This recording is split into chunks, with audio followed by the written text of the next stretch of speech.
அந்த புறத்திலிருந்து நண்பர்கள் இருவரும் வெளியே வந்தார்கள். உள்ளே இருந்து ஒரு பெண் குரல் கந்தமாரா கந்தமாரா என்று அழைத்தது. அம்மா என்னை கூப்பிடுகிறாள், இங்கேயே சற்று இரு, இதோ வந்து விடுகிறேன் என்று சொல்லிவிட்டு கந்தமாறன் உள்ளே போனான். பெண்களின் குரல்கள் பல சேர்ந்தாற்போல் அடுத்தடுத்து கேள்விகள் கேட்டதும் கந்தமாறன் தட்டு தடுமாறி மறுமொழி கூறியதும் வந்தியத்தேவன் காதில் விழுந்தது. பின்னர் அந்த பெண்கள் கலகலவென்று சிரித்த ஒலியும் உள்ளே இருந்து வந்தது. தன்னை பற்றித்தான் அவ்விதம் அவர்கள் கேலி செய்து சிரிக்கிறார்களோ என்ற எண்ணம் வந்தியத்தேவனுக்கு வெட்கத்தையும் கோபத்தையும் உண்டாக்கியது. கந்தமாறன் வெளியே வந்ததும் வந்தியத்தேவனின் கையை பிடித்துக் கொண்டு வா, எங்கள் மாளிகையை சுற்றி பார்த்துவிட்டு வரலாம் என்று சொல்லி இழுத்துக் கொண்டு போனான். கடம்பூர் மாளிகையின் நிலா முற்றங்கள், ஆடல் பாடல் அரங்கங்கள், பண்டக சாலைகள், பளிங்கு மண்டபங்கள், மாட கோபுரங்கள், குதிரை லாயங்கள் ஆகியவற்றை வந்தியத்தேவனுக்கு கந்தமாறன் காட்டிக் கொண்டு சென்றான். இடையில் வந்தியத்தேவன், கந்தமாறா, என்னை அந்த புற வாசலில் நிறுத்தி நீ மறுபடியும் உள்ளே போன போது அந்த புறத்தில் ஒரே சிரிப்பும் குதூகலமா இருந்ததே, என்ன விசேஷம்? உன்னுடைய சிநேகிதனை பார்த்ததில் அவர்களுக்கு அவ்வளவு சந்தோஷமா என்று கேட்டான். வந்தியத்தேவா, உன்னை பார்த்ததில் அவர்களுக்கெல்லாம் சந்தோஷம்தான். உன்னை அம்மாவுக்கும் மற்றவர்களுக்கும் பிடித்திருக்கிறதாம். ஆனால் உன்னை குறித்து அவர்கள் சிரிக்கவில்லை. பின்னே எதற்காக சிரித்தார்களாம்? பழுவேட்டரையர் இருக்கிறார் அல்லவா, இத்தனை வயதுக்கு பிறகு அவர் புதிதாக ஒரு இளம்பெண்ணை கல்யாணம் செய்து கொண்டிருக்கிறார். மூடு பல்லக்கில் வைத்து அவளை இங்கே அழைத்துக் கொண்டு வந்திருக்கிறார். ஆனால் அந்த புறத்துக்கு அவளை அனுப்பாமல் அவருடைய விடுதியிலேயே அடைத்து பூட்டி வைத்திருக்கிறாராம். அந்த பெண்ணை அழகணி வழியாக எட்டி பார்த்துவிட்டு வந்த ஒரு பணிப்பெண் அவள் அழகை வர்ணித்தாளாம். அதை குறித்து தான் சிரிப்பு. அவள் சிங்கள பெண்ணோ, கலிங்கத்து பெண்ணோ அல்லது சேர நாட்டு பெண்ணோ என்று சர்ச்சை செய்கிறார்கள். பழுவேட்டரையரின் முன்னோர்கள் சேர நாட்டிலிருந்து தமிழகத்துக்கு வந்தவர்கள் என்று உனக்கு தெரியும் அல்லவா? கேள்விப்பட்டிருக்கிறேன். ஏன், நீ தான் முன்னொரு தடவை சொல்லியிருக்கிறாய். கந்தமாறா, பழுவேட்டரையர் இந்த மர்மசுந்தரியான மங்கையை மணந்து எத்தனை காலம் ஆகிறது? 2 ஆண்டுக்குள்ளே தான் இருக்கும். மனம் செய்து கொண்டதிலிருந்து அவளை தனியாக சிறிது நேரம் கூட அவர் விட்டு வைப்பதில்லையாம். எங்கே போனாலும் கூட பல்லக்கில் ஆசை நாயகியையும் அழைத்து போகிறார். இதை குறித்து நாடெங்கும் கொஞ்சம் பரிகாச பேச்சு நடந்து வருகிறது. வந்தியத்தேவா, ஒரு பிராயத்தை தாண்டியவர்களுக்கு இந்த மாதிரி பெண் சபலம் ஏற்பட்டால் எல்லோருக்கும் சிறிது இளக்காரமாகத்தானே இருக்கும். கந்தமாறா, காரணம் அது ஒன்றுமில்லை. உண்மை காரணத்தை நான் சொல்லட்டுமா? பெண்கள் எப்போதும் சற்று பொறாமை பிடித்தவர்கள். உன் வீட்டு பெண்களை பற்றி குறைவாக சொல்கிறேன் என்று நினைக்காதே. பெண் உலகமே இப்படித்தான். உன் குடும்பத்து பெண்கள் கருநிறத்து அழகிகள். பழுவேட்டரையரின் ஆசை நாயகியோ செக்க செவேலென்று பொன்னிறமா இருக்கிறாள். ஆகையால் அவளை இவர்களுக்கு பிடிக்கவில்லை. அது காரணமாக வேறு ஏதேதோ கதை கட்டி சொல்கிறார்கள். அடே, இது என்ன விந்தை? உனக்கு எப்படி அவளுடைய நிறத்தை பற்றி தெரியும்? அவளை நீ பார்த்திருக்கிறாயா என்ன? எங்கே, எப்படி பார்த்தாய்? பழுவேட்டரையருக்கு மட்டும் இது தெரிந்தால் உன் உயிர் உன்னுடையதல்ல. கந்தமாறா, இதற்கெல்லாம் நான் பயந்தவன் அல்ல, அது உனக்கும் தெரியும். மேலும் நான் தவறான காரியம் எதுவும் செய்யவும் இல்லை. வீரநாராயணபுரத்தில் பழுவேட்டரையரின் பரிவாரங்கள் சாலையோடு சென்ற போது கூட்டத்தோடு கூட்டமாக நானும் சாலை ஓரமாக ஒதுங்கி நின்று பார்த்து கொண்டிருந்தேன். யானை, குதிரை, பல்லக்கு, பரிவட்டம் எல்லாம் நீங்கள் அனுப்பி வைத்த மரியாதைகளாமே, அது உண்மையா? ஆம் வல்லவரையா, நாங்கள் தான் அனுப்பி வைத்தோம். அதனால் என்ன? அதனால் என்ன? ஒன்றும் இல்லை. பழுவேட்டரையருக்கு நீங்கள் அளித்த வரவேற்பு மரியாதைகளையும் எனக்கு அளித்த வரவேற்பையும் ஒப்பிட்டு பார்த்தேன். வேறு ஒன்றும் இல்லை. கந்தமாறன் லேசாக சிரித்துவிட்டு, இறைவிதிக்கும் அதிகாரிக்கு செலுத்த வேண்டிய மரியாதையை அவருக்கு செலுத்தினோம். சுத்த வீரனுக்கு அளிக்க வேண்டிய வரவேற்பை உனக்கு அளித்தோம். ஒரு காலத்தில் முருகன் அருளால் நீ இந்த வீட்டுக்கு மருமக பிள்ளையானால் தக்கவாறு மரியாதை செய்து வரவேற்போம். பிறகு வேறு என்னமோ சொல்ல வந்தாய். அதற்குள் பேச்சு மாறிவிட்டது. ஆம், பழுவேட்டரையருடைய ஆசை நாயகி நல்ல சிவப்பு நிறம் என்று சொன்னாயே, அது எப்படி உனக்கு தெரிந்தது? கடம்பூர் மாளிகையின் கரிய பெரிய யானையின் மீது பழுவேட்டரையர் எருமைக்கடா மீது யமதர்மன் வருவது போல் வந்து கொண்டிருந்தார். என்னுடைய ஞாபகம் எல்லாம் அவர் மேலே தான் இருந்தது. ஒரு காலத்தில் அவரை போல் நானும் ஆக வேண்டும் என்று மனோகோட்டை செய்து கொண்டிருந்த போது அடுத்தாற்போல் ஒரு மூடு பல்லக்கு வந்தது. மூடு பல்லக்கில் யார் வரக்கூடும் என்று நான் யோசித்துக் கொண்டிருந்த போதே பல்லக்கின் திரையை உள்ளிருந்து ஒரு கை சிறிது விலக்கியது. விலக்கிய திரை வழியாக ஒரு முகமும் தெரிந்தது. கையும் முகமும் நல்ல பொன்னிறமா இருந்தன. அவ்வளவுதான் நான் பார்த்ததெல்லாம். இப்போது நீ சொன்னதிலிருந்து அந்த பெண் தான் பழுவேட்டரையரின் ஆசை நாயகி என்று யூகிக்கிறேன். வந்தியத்தேவா, நீ அதிர்ஷ்டக்காரன் தான். ஆண் பிள்ளை எவனும் அந்த பழுவூர் இளையராணியை கண்ணாலும் பார்த்ததில்லை என்று பேச்சு. ஒரு வினாடி நேரமாவது அவள் கரத்தையும் முகத்தையும் நீ பார்த்தாயல்லவா? பார்த்த வரையில் அவள் எந்த தேசத்திலே பிறந்த சுந்தரியா இருக்கலாம் என்று உனக்கு ஏதாவது உத்தேசம் தோன்றுகிறதா என்று கந்தமாறன் கேட்டான். கந்தமாறா, அந்த சமயம் நான் அதை பற்றி யோசிக்கவில்லை. இப்போது எண்ணி பார்க்கும் போது அவள் ஒருவேளை காஷ்மீர் தேசத்து பெண்ணா இருக்கலாம், அல்லது கடல்களுக்கு அப்பாலுள்ள நாடுகளிலிருந்து வந்த பெண்ணரசியாகவும் இருக்கலாம். ஒருவேளை அரபு தேசத்து பெண்ணாக இருந்தாலும் இருக்கலாம். அந்த நாட்டிலே தான் பெண்கள் பிறந்தது முதல் இறக்கும் வரையில் முகமூடி போட்டே வைத்திருப்பார்களாம். அந்த சமயம் எங்கேயோ சமீபத்திலிருந்து வாத்தியங்களின் முழக்கம் கேட்கத் தொடங்கியது. சல்லி, கரடி, பறை, புல்லாங்குழல், உடுக்கு ஆகியவை சேர்ந்து ஒலித்தன. இது என்ன முழக்கம் என்று வந்தியத்தேவன் கேட்டான். குரவை கூத்து நடக்கப் போகிறது. அதற்கு ஆரம்ப முழக்கம் இது. நீ குரவை கூத்து பார்க்க விரும்புகிறாயா, அல்லது சீக்கிரம் உணவு அருந்திவிட்டு நிம்மதியாக படுத்து தூங்குகிறாயா? ஆழ்வார்க்கடியான் குரவை கூத்தை பற்றி குறிப்பிட்டது அந்த சமயம் வந்தியத்தேவனுக்கு நினைவுக்கு வந்தது. குரவை கூத்து நான் பார்த்ததே இல்லை, கட்டாயம் பார்க்க வேண்டும் என்றான். அந்த நண்பர்கள் சில அடி தூரம் சென்று ஒரு திருப்பத்தில் திரும்பியதும் குரவை கூத்து மேடை அவர்களுடைய கண்கள் அவர்களுக்கு தெரிந்தது. மேடைக்கு முன்னால் சபை கூடவும் தொடங்கிவிட்டது. சுற்றிலும் அரண்மனை சுவரும் கோட்டை கொத்தளங்களின் மதிலும் சூழ்ந்த இடத்தில் வெண்மணல் விரித்த விசாலமான முற்றத்தில் குரவை கூத்து மேடை அமைக்கப்பட்டிருந்தது. மேடையில் கோழியை போலும் மயிலை போலும் அன்னத்தை போலும் சித்திரங்கள் போட்டு அலங்கரித்தார்கள். செந்நெல்லை வறுத்த வெள்ளிய பொறிகள், மஞ்சள் கலந்த தினையரிசிகள், பல நிற மலர்கள், குன்றிமணிகள் முதலியவற்றினாலும் அந்த மேடையை அழகுபடுத்தியிருந்தார்கள். குத்துவிளக்குகளுடன் தீவர்த்திகளும் சேர்ந்து எரிந்து இருளை விரட்ட முயன்றன. ஆனால் நறுமண அகில் புகையுடன் தீவர்த்தி புகையும் சேர்ந்து மூடு பனியை போல் பரவி தீபங்களின் ஒளியை மங்க செய்தன. மேடைக்கு எதிரிலும் பக்கங்களிலும் வாத்தியக்காரர்கள் உட்கார்ந்து அவரவர்களுடைய வாத்தியங்களை ஆவேசமாக முழங்கினார்கள். மலர் மனம், மகிழ் மனம், வாத்திய முழக்கம் எல்லாமாக சேர்ந்து வந்திய தேவனுடைய தலையை சுற்றும்படி செய்தன. முக்கிய விருந்தாளிகள் அனைவரும் வந்து சேர்ந்ததும் குரவை கூத்து ஆடும் பெண்கள் 9 பேர் மேடைக்கு வந்தார்கள். ஆட்டத்திற்கு தகுந்தவாறு உடம்பை இறுக்கி ஆடை அணிந்து உடம்போடு ஒட்டிய ஆபரணங்களை பூண்டு கால்களில் சிலம்பு அணிந்து கண்ணி, கடம்பம், காந்தாள், குறிஞ்சி, செவ்வலரி ஆகிய முருகனுக்கு உகந்த மலர்களை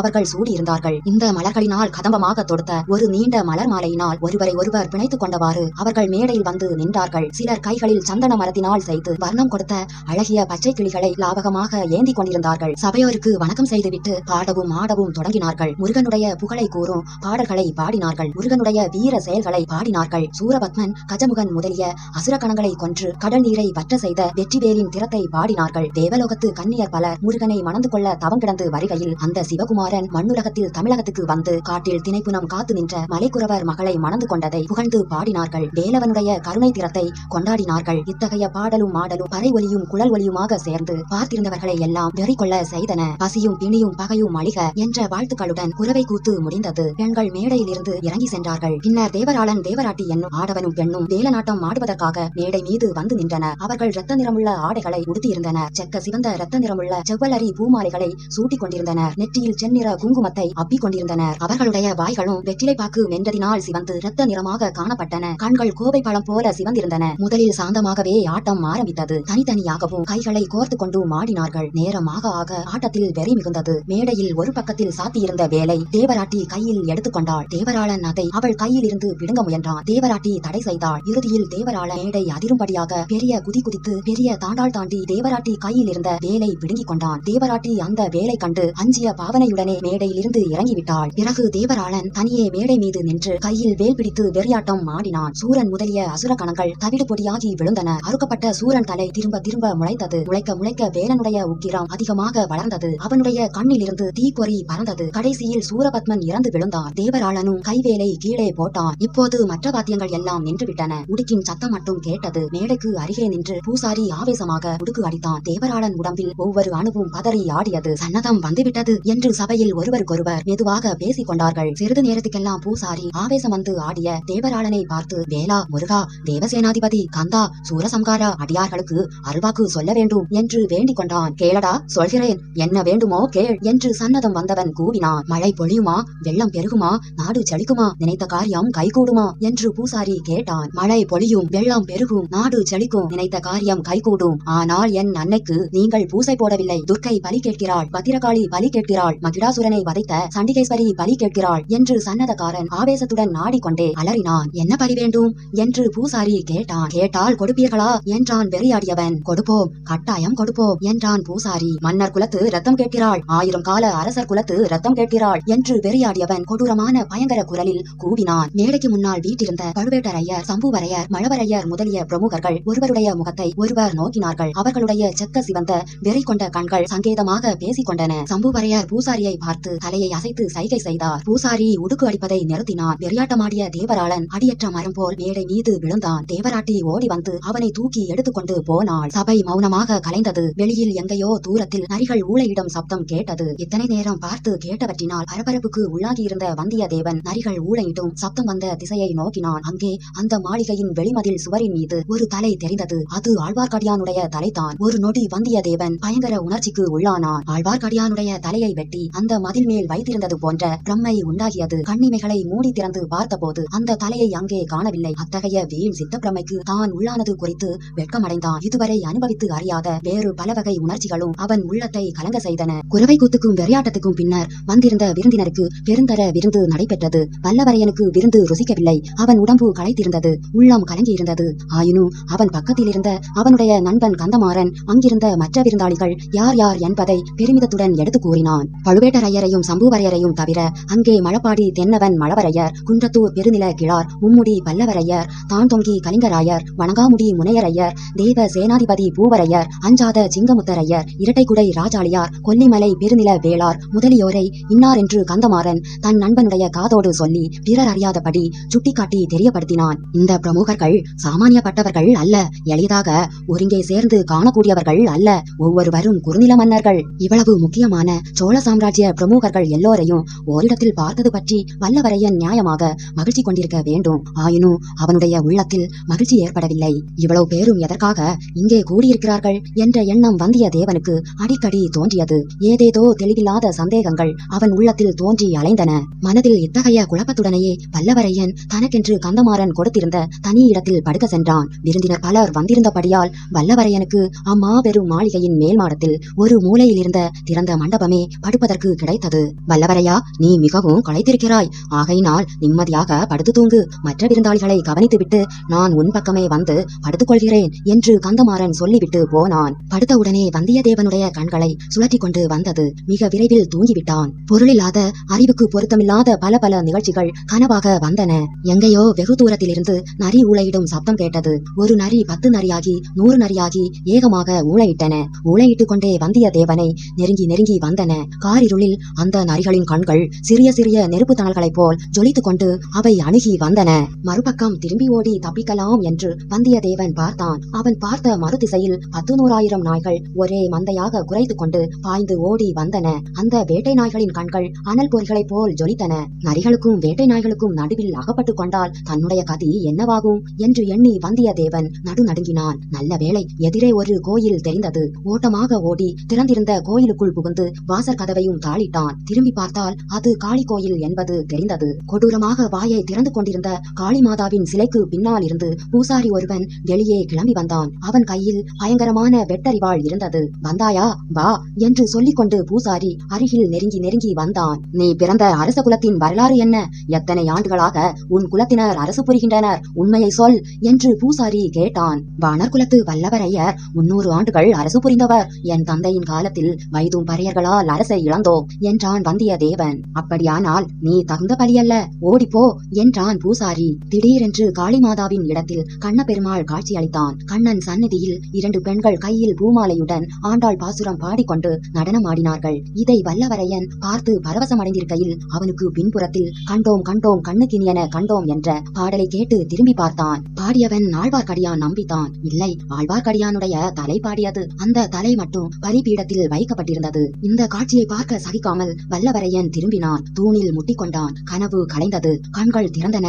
ஆனால் கனவையும் நனவையும் ஒன்றாய் பிணைத்த காட்சியை அவன் காண நேர்ந்தது. அவன் படுத்திருந்த இடத்துக்கு நேர் எதிர்ப்புறத்தில் கடம்பூர் மாளிகை சுற்றுமதிலின் மேலே ஒரு தலை தெரிந்தது. அது ஆழ்வார்க்கடியான் நம்பியின் தலைதான். இந்த தடவை அது கனவல்ல, வெறும் பிரம்மையும் அல்லவென்பது நிச்சயம். ஏனெனில் எத்தனை நேரம் பார்த்தாலும் அந்த தலை அங்கேயே இருந்தது. அது வெறும் தலை மட்டுமல்ல, தலைக்கு பின்னாலே உடம்பு இருக்கிறது என்பதையும் எளிதில் யூகிக்க கூடியதா இருந்தது. ஏனெனில் ஆழ்வார்க்கடியானுடைய கைகள் அந்த மதில் ஓரத்தின் விளிம்பை பிடித்துக் கொண்டிருந்தன. அதோடு அவன் வெகு கவனமாக மதிலுக்கு கீழே உள்புறத்தை உற்று நோக்கி கொண்டிருந்தான். அவன் அவ்வளவு கவனமாக அங்கே எதை பார்க்கிறான்? இதில் ஏதோ வஞ்சக சூழ்ச்சி இருக்க வேண்டும். ஆழ்வார்க்கடியான் நல்ல நோக்கத்துடன் இங்கு வந்திருக்க முடியாது. ஏதோ துஷ்ட நோக்கத்துடன் தீய செயல் புரிவதற்கே வந்திருக்கிறான். இவன் இவ்விதம் தீய செயல் புரியாமல் தடுப்பது கந்தமாறனின் உயிர் நண்பன் ஆகிய தன் கடமையல்லவா? தனக்கு அன்புடன் ஒருவேளை அன்னம் அளித்தவர்களின் வீட்டுக்கு நேரக்கூடிய தீங்கை தடுக்காமல் தான் சும்மா படுத்துக் கொண்டிருப்பதா? வல்லவரையன் துள்ளி எழுந்தான். பக்கத்தில் கழற்றி வைத்திருந்த உரையுடன் சேர்ந்த கத்தியை எடுத்து இடுப்பில் செருகிக் கொண்டான். ஆழ்வார்க்கடியானுடைய தலை காணப்பட்ட திசையை நோக்கி நடந்தான். அங்கிருந்து புறப்பட்டு மதில் சுவரை நோக்கி நடந்தபோது மேல் மாடத்தை அலங்கரித்த மண்டப சிகரங்கள், மேடைகள், தூண்கள் ஆகியவற்றை கடந்தும் தாண்டியும் சுற்றி வளைந்தும் நடக்க வேண்டியதா இருந்தது. சற்று தூரம் மாபிதம் நடந்த பிறகு திடீரென்று எங்கிருந்தோ பேச்சுக்குரல் வந்ததை கேட்டு வல்லவரையன் தயங்கி நின்றான். அங்கிருந்த ஒரு தூணை பிடித்துக் கொண்டு தூணின் மறைவில் நின்றபடி எட்டி பார்த்தான். கீழே குறுகலான முற்றம் ஒன்றில் 3 பக்கமும் நெடுஞ்சுவர்கள் சூழ்ந்திருந்த இடத்தில் 10-12 பேர் உட்கார்ந்திருந்தார்கள். பாதி நிலாவின் வெளிச்சத்தை நெடுஞ்சுவர்கள் மறைத்தன. ஆனால் ஒரு சுவரில் பதித்திருந்த இரும்பு அகல் விளக்கின் எரிந்த தீபம் கொஞ்சம் வெளிச்சம் தந்தது. அங்கிருந்தவர்கள் அத்தனை பேரும் அன்று இரவு விருந்தின் போது வல்லவரையன் பார்த்த சிற்றரசர்களும் சோழ சாம்ராஜ்ய அதிகாரிகளும் தான். அவர்கள் ஏதோ மிக முக்கியமான விஷயத்தை பற்றி கலந்தாலோசிக்கவே நள்ளிரவு நேரத்தில் அங்கே கூடியிருக்க வேண்டும். அவர்கள் என்ன செய்கிறார்கள், என்ன பேசுகிறார்கள் என்பதைத்தான் ஆழ்வார்க்கடியான் மதில் சுவர் மீதிருந்து அவ்வளவு கூர்மையாக கவனித்துக் கொண்டு வருகிறான். ஆழ்வார்க்கடியான் மிக பொல்லாத கெட்டிக்காரன் என்பதில் சந்தேகமில்லை. அவன் இருக்கும் இடத்திலிருந்து கீழே கூடி பேசுகிறவர்களை ஒருவாறு பார்க்க முடியும். அவர்களுடைய பேச்சை நன்றாய் கேட்க முடியும். ஆனால் கீழே உள்ளவர்கள் ஆழ்வார்க்கடியானை பார்க்க முடியாது. அந்த இடத்தில் மாளிகை சுவர்களும் மதில் சுவர்களும் அவ்வாறு அமைந்திருந்தன. அத்தகைய இடத்தை ஆழ்வார்க்கடியான் எப்படியோ கண்டுபிடித்துக் கொண்டு வந்திருக்கிறான். கெட்டிக்காரன் தான், சந்தேகமில்லை. ஆனால் அவனுடைய கெட்டிக்கார தனமெல்லாம் இந்த வானகுலத்து வந்தியத்தேவனிடம் பலிக்காது. அந்த வைஷ்ணவனை கைப்பிடியாக பிடித்துக் கொண்டு வர வேண்டும். ஆனால் அப்படி அவனை பிடிப்பதாயிருந்தால் கீழே கூடியுள்ளவர்களுடைய கவனத்தை கவராமல் உள்ளே மதில் சுவரை அணுக முடியாது. அப்படி அவர்கள் பார்க்கும்படி தான் நடந்து போவதில் ஏதேனும் அபாயம் இருக்கலாம். இன்றைக்கு நாள் பார்த்து இவன் இங்கே வந்திருக்க வேண்டியதில்லை என்று சம்புவரையர் கூறியது வந்தியத்தேவன் நினைவுக்கு வந்தது. இவர்கள் எல்லோரும் ஏதோ முக்கிய காரியமாக கலந்தாலோசிப்பதற்காக இங்கே வந்திருக்கிறார்கள். அவர்களுடைய யோசனையை பற்றி பிறர் அறிந்து கொள்வதில் அவர்களுக்கு விருப்பமில்லை என்பது தெளிவு. அப்படி இருக்கும்போது தன்னை திடீரென்று அவர்கள் பார்த்தால் தன் மீது சந்தேகம் ஏற்பட்டுவிடும். ஆழ்வார்க்கடியானை பற்றி அவர்களுக்கு தான் சொல்வதற்குள் அவன் மதில் சுவரில் இருந்து வெளிப்புறம் குதித்து ஓடிவிடுவான். ஆகையால் தன் மீது சந்தேகம் ஏற்படுவது தான் மிச்சமாகும். படுத்திருந்தவன் இங்கு எதற்காக வந்தாய் என்று கேட்டால் என்ன விடை சொல்வது? கந்தமாறனின் நிலைமையை சங்கடத்துக்கு உள்ளாக்குவதாகவே முடியும். அதோ கந்தமாறன் இந்த கூட்டத்தின் ஒரு பக்கத்தில் உட்கார்ந்திருக்கிறான். அவனும் இந்த கூட்டத்தாரின் ஆலோசனையில் கலந்து கொண்டிருக்கிறான் போலிருக்கிறது. காலையில் கந்தமாறனை கேட்டால் எல்லாம் தெரிந்துவிடுகிறது. அந்த சமயம் அந்த கூட்டத்தாருக்கு பக்கத்தில் வைக்கப்பட்டிருந்த மூடு பல்லக்கு வந்தியத்தேவனுடைய கவனத்தை கவர்ந்தது. இந்த பல்லக்கு பழுவேட்டரையருடன் அவருடைய யானையை தொடர்ந்து வந்த பல்லக்கு அல்லவா? அதற்குள்ளே இருந்த பெண் இப்போது இந்த மாளிகையில் எந்த பகுதியில் இருக்கிறாளோ அந்த புறத்துக்கு கூட அவளை இந்த கிழவர் அனுப்பவில்லையாமே. கொஞ்சம் வயதானவர்கள் இளம் பெண்களை மணந்து கொண்டாலே இந்த சங்கடம் தான். அதைவிட அதிசயமானது ஆழ்வார்க்கடியானின் பைத்தியம். இந்த பல்லக்கு இங்கே வைக்கப்பட்டிருப்பதுனாலே தான் அவன் சுவர் மேல் காத்திருக்கிறான் போலிருக்கிறது. ஆனால் அவனுக்கும் அவளுக்கும் என்ன உறவோ என்னமோ நமக்கு என்ன தெரியும்? அவள் ஒருவேளை அவனுடைய சகோதரியா இருக்கலாம், அல்லது காதலியாகவும் இருக்கலாம். பழுவேட்டரையர் பலவந்தமாக அவளை கவர்ந்து கொண்டு போயிருக்கலாம். அவ்வாறு அவர் செய்யக்கூடியவர் தான். அதனால் அவளை பார்த்து பேச ஒரு சந்தர்ப்பத்தை ஆழ்வார்க்கடியான் எதிர்பார்த்து இப்படியெல்லாம் அலைகிறான் போலிருக்கிறது. இதை பற்றி நமக்கு என்ன வந்தது? பேசாமல் போய் படுத்து தூங்கலாம். இப்படி அந்த இளைஞன் முடிவு செய்த சமயத்தில் கீழே நடந்த பேச்சில் தன்னுடைய பெயர் அடிபடுவதை கேட்டான். உடனே சற்று கூர்ந்து கவனிக்க தொடங்கினான். உம்முடைய குமாரனுடைய சிநேகிதன் என்று ஒரு பிள்ளை வந்திருந்தானே, அவன் எங்கே படுத்திருக்கிறான்? நம்முடைய பேச்சு எதுவும் அவனுடைய காதில் விழுந்துவிடக் கூடாது. அவன் வடதிசை மகாதண்ட நாயகரின் கீழ் பணி செய்யும் ஆள் என்பது நினைவிருக்க வேண்டும். நம்முடைய திட்டம் உறுதிப்பட்டு நிறைவேறும் காலம் வருவதற்குள் வேறு யாருக்கும் இதை பற்றி தெரியக்கூடாது. அந்த பிள்ளைக்கு ஏதாவது கொஞ்சம் தகவல் தெரிந்துவிட்டது என்ற சந்தேகம் இருந்தால் கூட அவனை இந்த கோட்டையிலிருந்து வெளியே அனுப்பக்கூடாது. ஒரேடியாக அவனை வேலை தீர்த்து விடுவது நல்லது. இதை கேட்ட வந்தியத்தேவனுக்கு மூச்சு நின்றுவிடும் போல் இருந்தது. ஆனாலும் அந்த இடத்தை விட்டு அவன் நகரவில்லை. அவர்களுடைய பேச்சை முழுவதும் கேட்டு விடுவது என்று உறுதி செய்து கொண்டான். வடதிசை மகாதண்ட நாயகர் யார்? சுந்தர சோழ சக்கரவர்த்தியின் மூத்த குமாரர். அடுத்தபடி சோழ சிம்மாசனம் ஏற வேண்டிய பட்டத்து இளவரசர். அவரிடம் தான் வேலை பார்ப்பதில் இவர்களுக்கு என்ன ஆட்சேபம்? அவருக்கு தெரியக்கூடாத விஷயம் இவர்கள் என்ன பேச போகிறார்கள்? அந்த சமயம் கந்தமாறன் தன் சிநேகிதனுக்கு பரிந்து பேசியது வல்லவரையனின் காதில் விழுந்தது. மேல்மாடத்து மூலை மண்டபத்தில் வந்தியத்தேவன் படுத்து நிம்மதியாக தூங்கிக் கொண்டிருக்கிறான். இந்த கூட்டத்தின் பேச்சு அவன் காதில் விழப்போவதில்லை. தனக்கு சம்பந்தமில்லாத காரியத்தில் அவன் தலையிடுகிறவனும் அல்ல. அப்படியே அவன் ஏதாவது தெரிந்து கொண்டாலும் அதனால் உங்கள் யோசனைக்கு பாதகம் ஒன்றும் நேராது. அதற்கு நான் பொறுப்பு என்றான் கந்தமாறன். உனக்கு அவனிடம் அவ்வளவு நம்பிக்கை இருப்பது குறித்து எனக்கும் மகிழ்ச்சிதான். ஆனால் எங்களில் யாருக்கும் அவனை முன்பின் தெரியாது. ஆகையினால் தான் எச்சரிக்கை செய்தேன். நாம் இப்போது பேச போகிறதோ ஒரு பெரிய சாம்ராஜ்யத்தின் உரிமை பற்றிய விஷயம். அஜாக்கிரதை காரணமாக ஒரு வார்த்தை வெளியில் போனாலும் அதனால் பயங்கரமான விபரீதங்கள் ஏற்படலாம். இது உங்கள் எல்லோருக்குமே